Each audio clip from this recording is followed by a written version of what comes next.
بسم اللہ الرحمن الرحیم۔ السلام علیکم۔ روزانہ واقعات سننے کے لیے اس چینل کو سبسکرائب کریں۔ حضرت مالک بن دینار رحمۃ اللہ علیہ دنیا داری سے ہمیشہ دور رہتے تھے۔ یہاں کی رنگینیوں اور دلکشیوں کو دیکھ کر مالک بن دینار رحمۃ اللہ علیہ پر ایک قسم کا خوف طاری ہو جایا کرتا تھا۔ ایک مرتبہ بصرہ میں کوئی امیر آدمی فوت ہو گیا اور اس کی وسیع جائیداد اور مال و دولت کی وارث اس کی اکلوتی لڑکی ٹھہری، جو کہ انتہائی خوبصورت اور قیامت خیز شخصیت کی مالک تھی۔ ایک دن اس لڑکی نے حضرت ثابت نبانی رحمۃ اللہ علیہ کی خدمت میں حاضر ہو کر کہا کہ وہ نکاح کرنا چاہتی ہے۔ حضرت ثابت نبانی نے پوچھا، تم کس سے نکاح کرنے کی آرزو مند ہو؟ اس پر لڑکی نے جواب دیا، میری خواہش ہے کہ مالک بن دینار رحمۃ اللہ علیہ سے میرا نکاح ہو جائے، کیونکہ وہ پرہیزگار، دیندار اور ذکر الہی میں مصروف رہنے والے انسان ہیں۔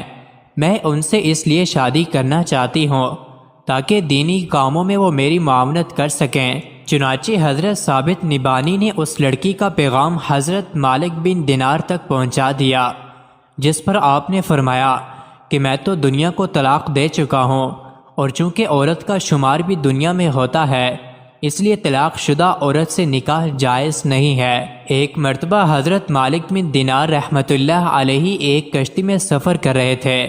جب کشتی سمندر کے کنارے پہنچنے لگی تو ملاح نے ان سے کرایہ طلب کیا۔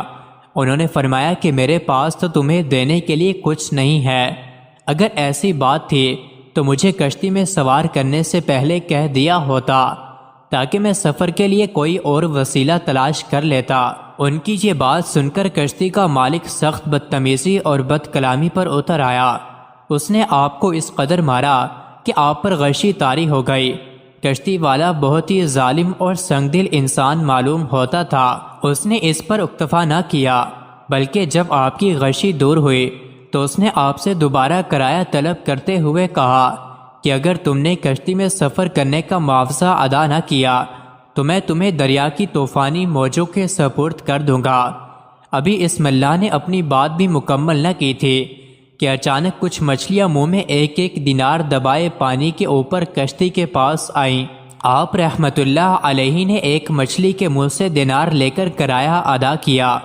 ادھر ملاح یہ ساری صورتحال دیکھ کر تھر تھر کانپنے لگا اور فوراً آپ رحمت اللہ علیہ کے قدموں میں گر کر معافی طلب کرنے لگا، مگر آپ کشتی میں سے دریا میں اتر گئے اور پانی پر چلتے ہوئے نظروں سے اوجھل ہو گئے۔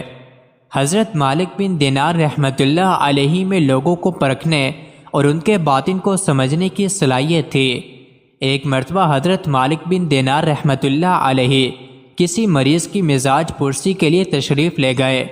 وہاں پہنچ کر جب آپ رحمت اللہ علیہ نے دیکھا کہ مریض قریب المرگ ہے اور زندگی کے آخری سانس گن رہا ہے تو آپ رحمت اللہ علیہ نے اسے کلمہ پڑھنے کی تلقین فرمائی، لیکن وہ کلمہ پڑھنے کے بجائے بار بار 10 اور 11 کہتا رہا تو آپ رحمت اللہ علیہ نے اس کا سبب دریافت کیا۔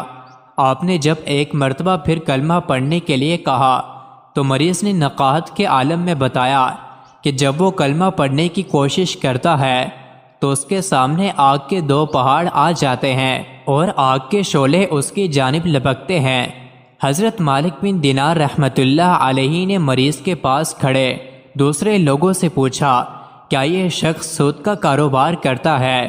لوگوں نے کہا، حضرت یہ بات بالکل درست ہے، لیکن آپ نے کیسے جانا؟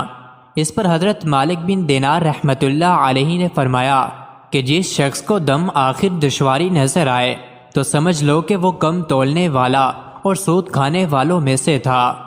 مزید ایسی ہی ویڈیوز کے لیے چینل کو ضرور سبسکرائب کریں۔